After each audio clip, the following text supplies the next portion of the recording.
¿Cómo están? Esta es una presentación de análisis de crónicas del siglo pasado sobre Angela Davis y la crisis de poder en Estados Unidos. Seguimos entonces revisando este material que es realmente fascinante, el fascículo Angela Davis, la crisis del poder en Estados Unidos, publicado, recordemos, en 1972, por el CEAL, el Centro Editor de América Latina. Exacto, una publicación muy importante en su momento. El texto principal es de Elida Sonzogni, una historiadora argentina con el asesoramiento de Alberto J. Pla, que era un especialista en movimiento obrero, con una perspectiva marxista, ¿no? Y la tapa, que no podemos dejar de mencionar, del gran Hermenegildo Sabat, un dibujo muy potente. Totalmente. Y bueno, CEAL tenía esa misión, ¿no? Hacer accesibles estos temas complejos, con estos fascículos, un formato muy popular, querían democratizar el acceso a la cultura, digamos. Tal cual. Bueno, hoy nos metemos más a fondo en cómo este fascículo analiza a Angela Davis y todo ese hervidero social y político de los 60s y 70s en Estados Unidos. ¿Cuál dirías que es el eje central del análisis de Sonzogni? Mira, el texto arranca fuerte. Plantea que la crisis yanqui iba más allá de lo racial. Lo ve como un conflicto social de base, profundo. Dice que la resistencia activa empezaba a desplazar a la pasiva frente al sistema de vida americano. Hay como un punto de inflexión ahí.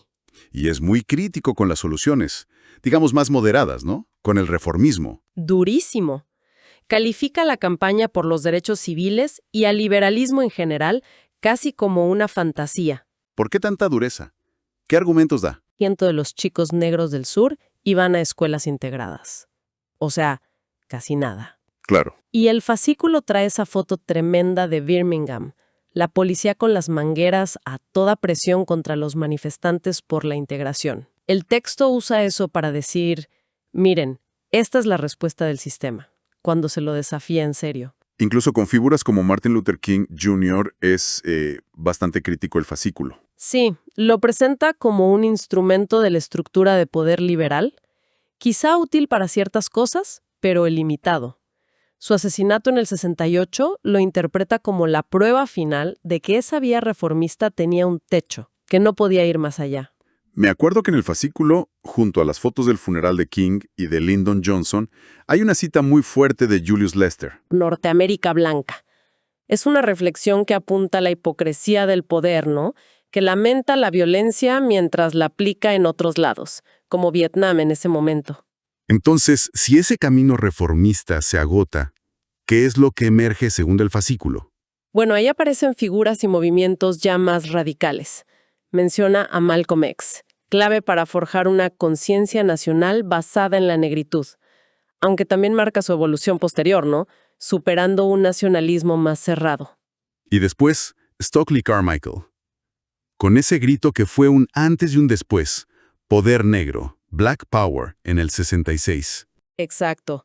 El fascículo lo interpreta no como un racismo al revés, sino como militancia con un propósito. Una respuesta organizada y necesaria frente al racismo estructural blanco. Hay unos retratos de Carmichael en el fascículo, creo que una témpera de Malena Trosolino, que transmiten esa energía, ese desafío. Y de la consigna se pasa a la organización más estructurada.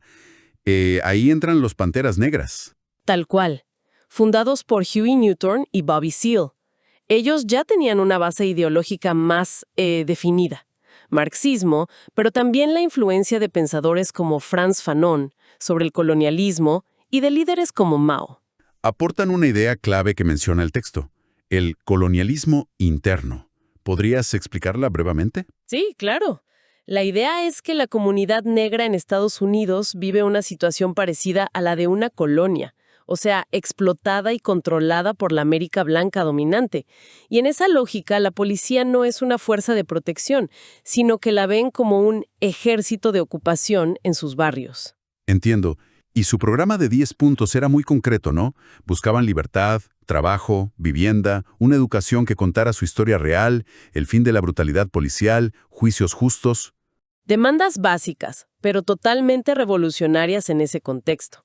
Hay una foto muy interesante en el fascículo de un acto de los Panteras, donde se ve gente blanca y negra radicalizada junta. Mostraba cierta confluencia. Y en medio de todo esto aparece la figura de Angela Davis. El fascículo la ubica como el símbolo de esa crisis llevada a su punto máximo, ¿no? Punto más elevado de la crisis, dice el texto. ¿Y cómo sintetiza su pensamiento el fascículo? Se centra mucho en la dialéctica opresión-liberación. Esa idea de que la opresión genera inevitablemente su propia resistencia. Una lucha constante. Critica fuerte la noción occidental de libertad. Marca la hipocresía desde la Grecia antigua, que tenía esclavos, hasta los Estados Unidos de su época, fundados también sobre la esclavitud. Se inspira mucho en Frederick Douglass. Ah, claro. La idea de que resistir es la herramienta fundamental del oprimido para liberarse. Precisamente eso. Douglass decía que el acto mismo de resistir ya te transforma, te libera internamente. Y el fascículo cierra con una foto de Davis y esa cita de Douglass. La herramienta para la libertad con que cuenta el esclavo es la resistencia. Muy potente. Y su propio caso judicial se vuelve un símbolo de todo el conflicto. El incidente en el juzgado de San Rafael en 1970, la acusación de que ella había comprado las armas usadas por Jonathan Jackson. Eso desató una cacería. El FBI de Hoover a pleno. Nixon felicitando públicamente al FBI cuando la capturan en Nueva York. Hay fotos en el fascículo de ella arrestada y otra de Nixon con un pie de foto sobre esa felicitación. Hablan solas.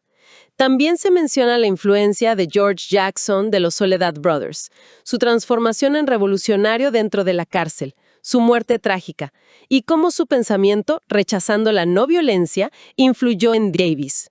Su carta diciendo, la política es violencia. Y al final, en junio de 1972, la absuelven.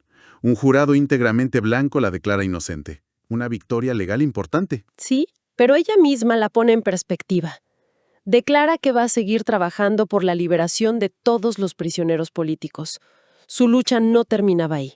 Era parte de algo más grande. Todo este análisis del fascículo, visto desde hoy, nos deja pensando en muchas cosas, ¿no? Genera muchas preguntas. Sin duda. Abre interrogantes muy actuales. Por ejemplo, ¿cómo se ha desarrollado y evolucionado el movimiento por la abolición de las prisiones, que es una causa central para Davis?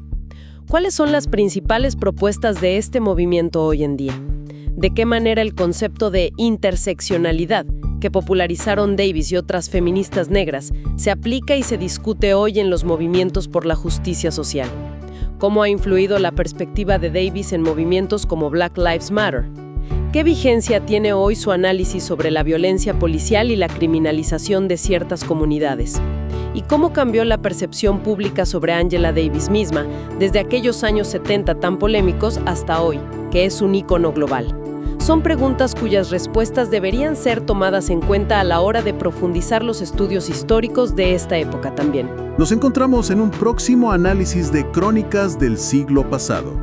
Esta fue una presentación del sitio web Mágicas Ruinas, sitio evocativo dedicado a relevar crónicas del siglo pasado desde 2003.